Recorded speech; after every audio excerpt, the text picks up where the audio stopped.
Hi guys, welcome to How to Sew YouTube channel. In today's video, I'm going to show you how you can create avatar on Instagram. Before getting into this video, must subscribe to our YouTube channel and click on the bell icon. First, you need to open Instagram application. Once you open Instagram, then you need to click on your profile picture at the right bottom corner. Then you need to click on three bars at the top right corner. Then you need to click on settings.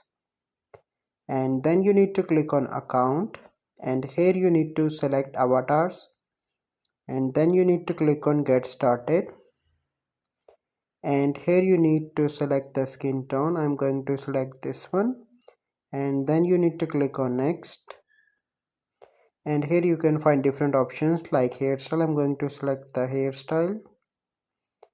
Then you need to click on this option hair color. You can choose hair color. You can choose any hair color that you like. You can change eye shapes or different things that you want. So I'm going to select this one for an example.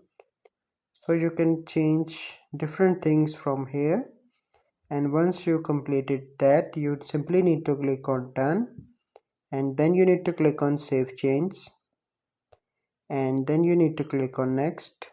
So you can see that how easily I create avatar on Instagram. So by following these steps, you can easily create avatar on Instagram. I hope you find this video helpful. If you find this video helpful, must like this video, subscribe to our YouTube channel for future videos. We'll see you in the next video. Thank you. Have a good day.